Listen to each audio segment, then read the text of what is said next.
I'm Harriette Van Spall, Associate Professor of Medicine and Cardiologist from McMaster University, and I'm absolutely thrilled to invite Professor Diederichsen, who was the principal investigator of the DANCAVAS trial, to ESC TV 2022. Welcome, Professor Diederichsen. Thank you so much. I'm pleased to be here. So you presented your trial at the hotline session today. Yeah.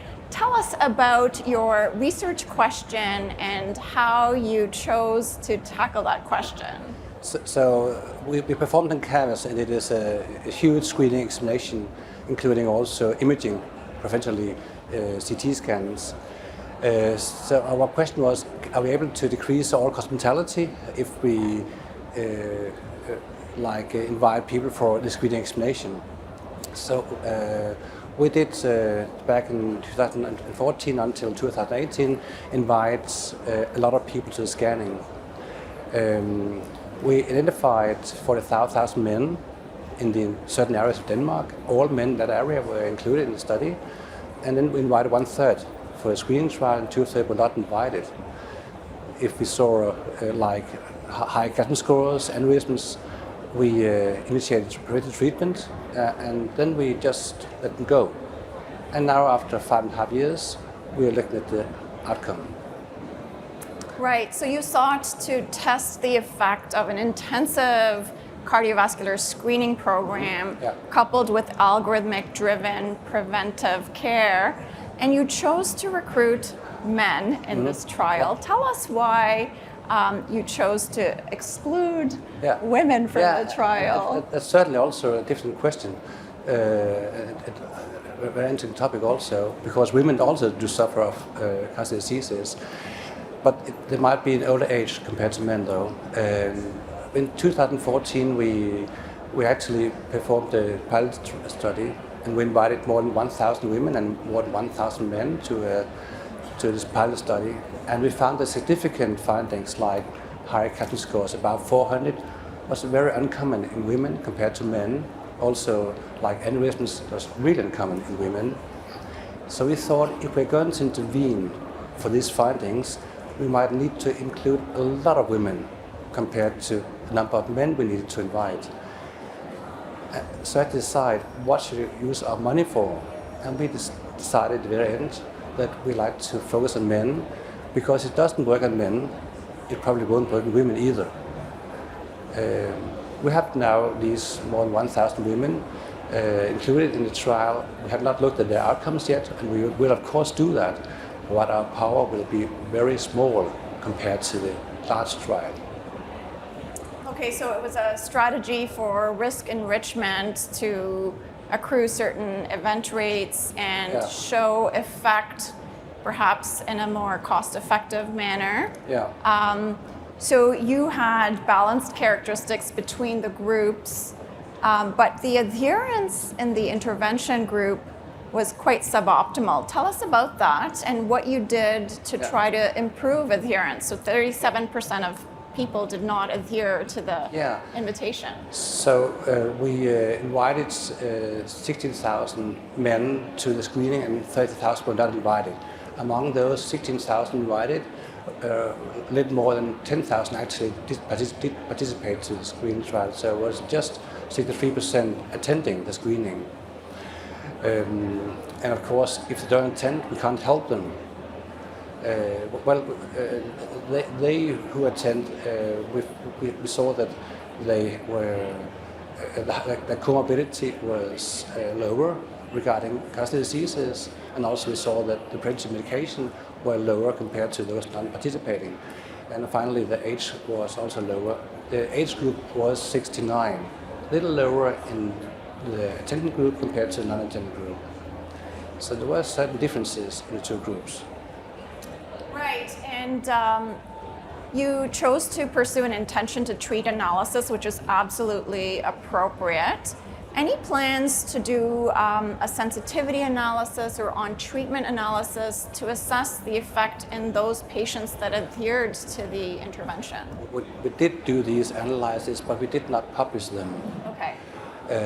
And we're not asked to publish them. And I think it's quite fair to keep it that way.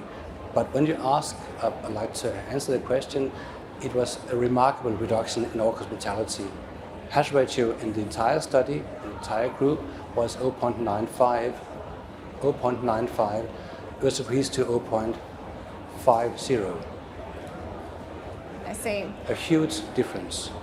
Right. So tell us about your primary treatment effect in the overall group. So when we discovered participants with subclinical disease, we prescribed aspirin, we prescribed statin, and guided them for a healthy lifestyle also. In participants who had aortic dilatations were either referred for surgery if it was a huge aneurysm or referred for checkup, depending on the size. So our primary intervention was the medical treatment, just plain aspirin and statin.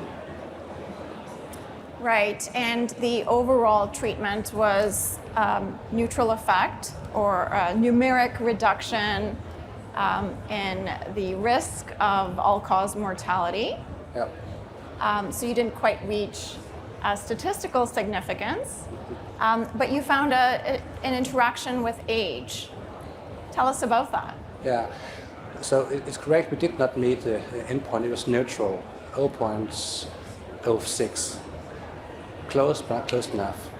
Then we had decided we would like to look at the stratified groups, like to look at different age groups and so on. And the age group below 70 compared to the age group above 70 was a significant interaction with age.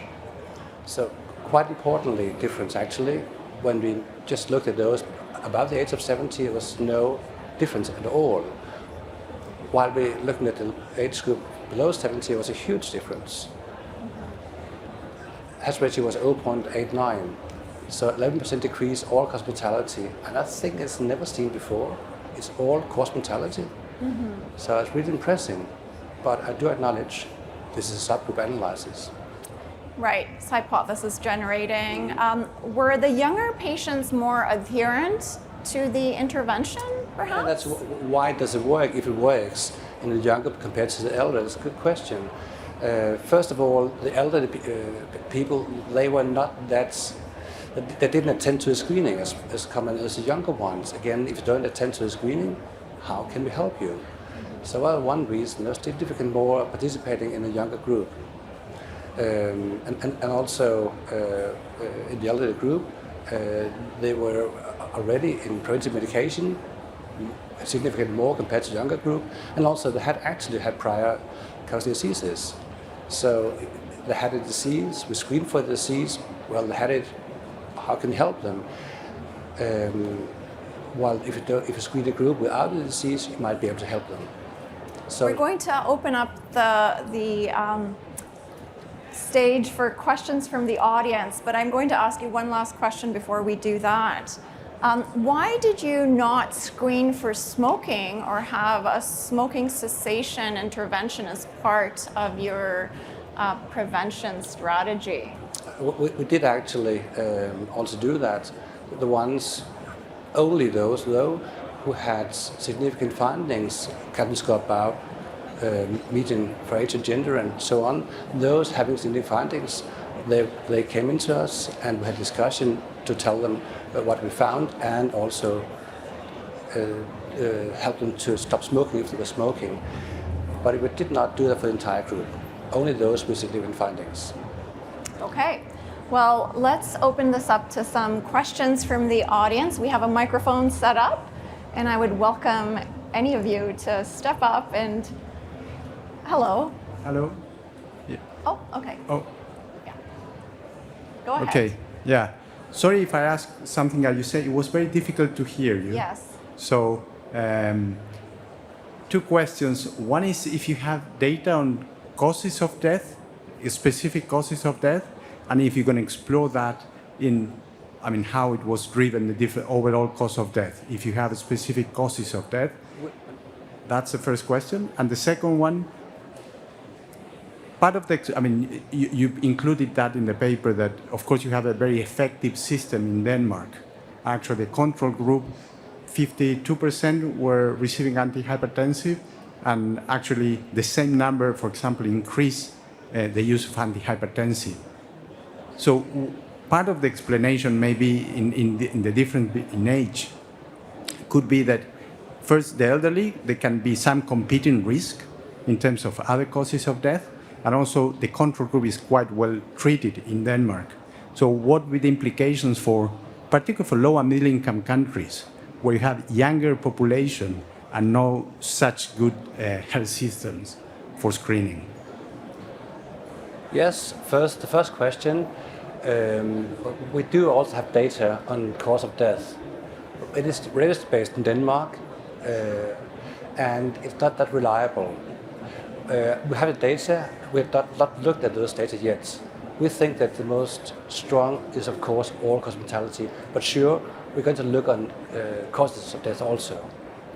And the second question, how will it be in other countries in Denmark? Denmark, as it told us, we have a quite good healthcare system, and a lot of people go to the private physician, and blood pressure measurements is okay, and diabetes and so on is okay. So it might, and also the risk of death is smaller in Denmark compared to other European countries.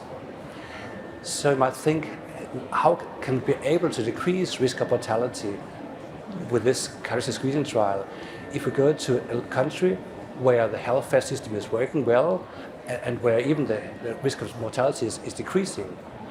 So I think that even though in Denmark we're very close trying to decrease all-cause mortality, it tells me that I think it might be much better in other countries with less good healthcare and with high risk of mortality from cardiac disease.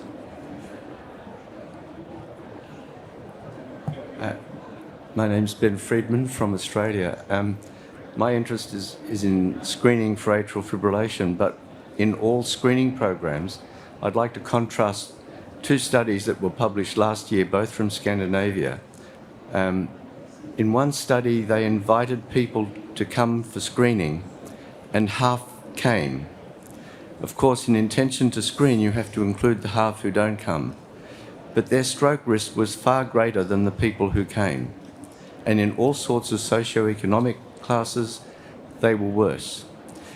The alternate was done in Denmark, a new country, in the Loop trial, where you invited people, and only then, once people had been consenting, a volunteer, they were randomized to the intervention or not. But the people who were volunteers, who were randomized to control, had a much greater detection of what the screening was doing over the years than you would predict, because the people who volunteer are more healthy and are different. How do you actually, if you had your time over again, how would you design the trial to overcome this real problem? Because you can prove the concept if you do it right, and then try and reach the people who won't come in some way. How would you do it if you had your time again? So the question is a problem with the participation rate, and I acknowledge that the participants, not participants, they have a higher risk of anything. And also, as I told here in our study, the risk of all-cause mortality was very small in the intended group. Non-intended group had a high risk of mortality. But I think that when we're talking screening of populations, I think we have to include populations. If we just include those who do whatever we ask them to do, we cannot, in my belief at least, we can't tell this is good for the rest of the population if we don't know that. I mean, we really have to look at those with a high risk of dying, and it doesn't really make sense to me if we include them in the studies. I think that your question is an important one, particularly reaching patients of a lower socioeconomic status who may not be reached by mail-out products. And mobile units, meeting people where they are, community-based engagement and recruitment are parts of strategies that I use in my clinical trials to make sure that I don't eliminate the disadvantaged and historically marginalized people from trial participation? My perspective is that you try and prove the concept that it can work. And there is no a priori reason to believe that the people who won't come for whatever reason would not benefit if you could reach them. So it then behoves us to try and design, as you've said, a program that will reach the people who don't want to come, the half of the people who won't volunteer. Right, because as you point out, they are at higher risk of cardiovascular events, not only because of traditional risk factors, but also because of socioeconomic deprivation and lack of engagement with the healthcare system. So your point is well taken, I think, and inspires us to do better.